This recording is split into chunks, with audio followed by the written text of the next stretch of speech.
If you feel broke when you're making decent money, it's not your fault. You're being outsmarted, outplayed, and outmaneuvered by honestly a multi-trillion-dollar industry. In 2024 alone, US companies spent $324 billion trying to market goods and services to you. So if you're wondering why you can't get ahead, why can't you save, why can't you invest, why can't your net worth actually grow, it's because you were never taught the rules how to actually do it, and that's exactly what we're going to go through for the next 15 minutes.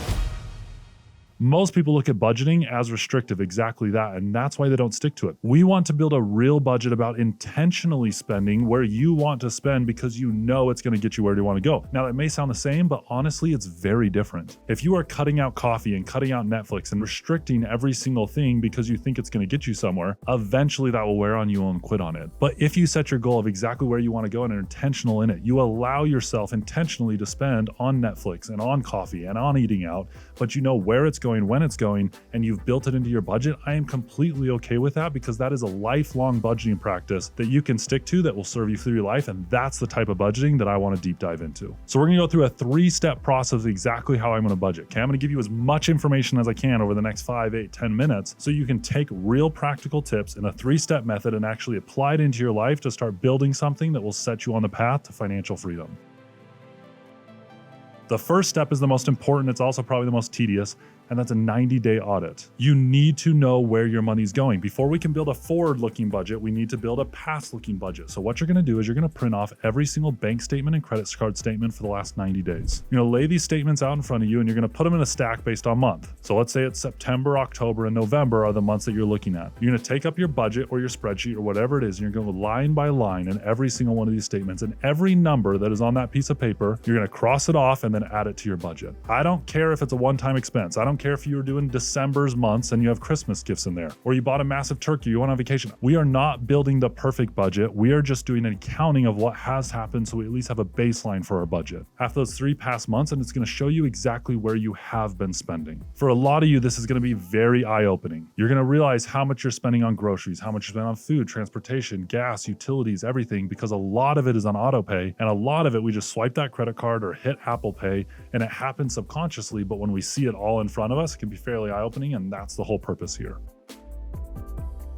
Once you have done this and we have 3 different months in front of us, we're now going to start to build our percentage-based zero-sum budget. Let me explain how that works, and we're going to slowly build this out. First, let's focus on zero-sum. You look at the last 3 months and start to figure out what your baselines are. Maybe 1 month in groceries you did $800, then you did $1,200, then you did $900. We're probably going to go somewhere in the middle because remember, we're not restricting, we are being intentional. But you're going to intentionally build your budget all the way down.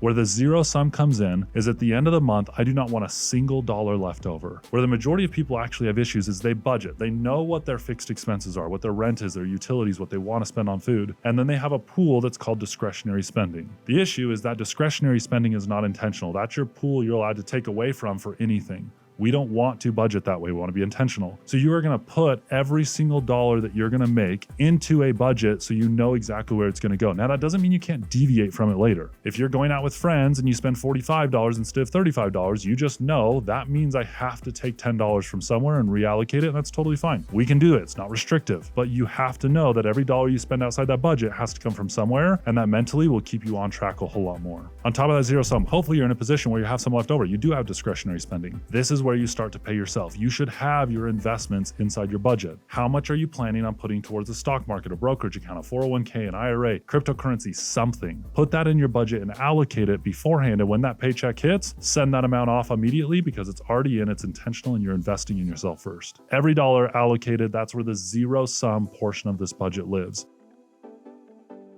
Once that's done, now comes the percentage-based budget. Once you've built your budget, I need you to check yourself. 50% of all the money on that budget should go to needs. 30% of every dollar on that budget should go to wants, and 20% of every dollar on that budget should go to either paying off your debt or investing in your future. A 50-30-20 is the best allocation of funds that will hold you accountable to either getting out of debt or investing yourself in a sustainable way, and it's going to stop you from lifestyle creep. What happens so often is we will get a raise. Let's say we get a $5,000 raise and you're like, oh, this is awesome. I'm getting an extra $400 a month. I've been wanting that new car because mine's about to break down. I'm going to go spend it on that car. You are inside your budget, but that is the definition of lifestyle creep. And the reason this happens is because you did not percentage-based increase across the board. You put the entirety of that raise into a new car, which maybe you want, maybe a need, we can discuss it, but it's out of allocation. You should have done 20% to investing, 30% to wants, 50% to needs, and then allocate across the board. When you do this over the course of a lifetime, it keeps you balanced, it keeps you out of lifestyle creep, and it keeps you in a good budget that is sustainable for your future. Those 3 steps, 90-day audit,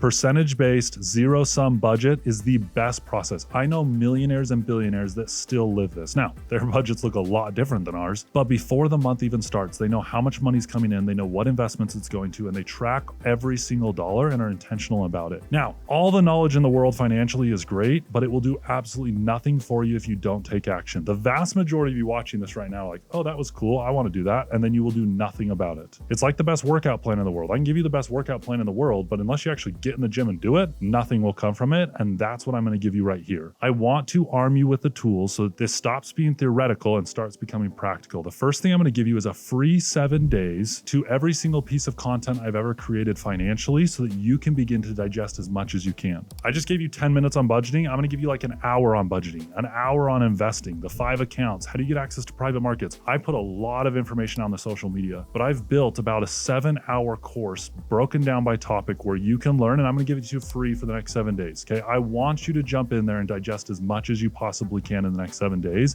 Because once again, if I can get you one piece of information that actually changes your life, I see that as a massive success. Click the link down in the description. Using that link, it will open up free for 7 days. You don't have to pay a single dollar, so you can jump in there and start to digest as much information. When you get inside that link, you're going to find the budgeting lesson, and inside that lesson, you're going to see a ton of resources. You can download the budgeting spreadsheet, exactly what we talked about, to make your 90-day audit a whole lot easier. It is broken down by needs, wants, and investing. It's broken down by percentage base, and it will actually give you those percentages for you so you don't have to do the math. Inside that community, even if you're just on the free 7-day trial, you get access to my budgeting app as well for free. And this thing is awesome, okay? It deep dives into your finances. It has an AI component where you can ask that AI anything. How much did I spend on fast food last year? It can tell you like that. And AI has plugged in a closed ecosystem to your finances, and that budgeting app and AI are extremely smart. It's one of a kind. You get it for free inside that link. Once you've done all this, you've got the spreadsheet built out, hopefully you're in Amplify and you've learned a little bit more. The last thing that I want to tell you on budgeting is automation is your best friend inside of your budget. Automate as much as you can so that you don't have to mentally make a decision every single month whether you're going to do a good thing or a bad thing. I want to put $50 inside of cryptocurrency. Automate it. I promise at the end of every year, if you automate as much as you can, you will end up with a higher net worth than if you didn't. If this has been helpful, make sure to hit that subscribe button so that we can post more videos just like this and try to help you take one step closer to financial freedom.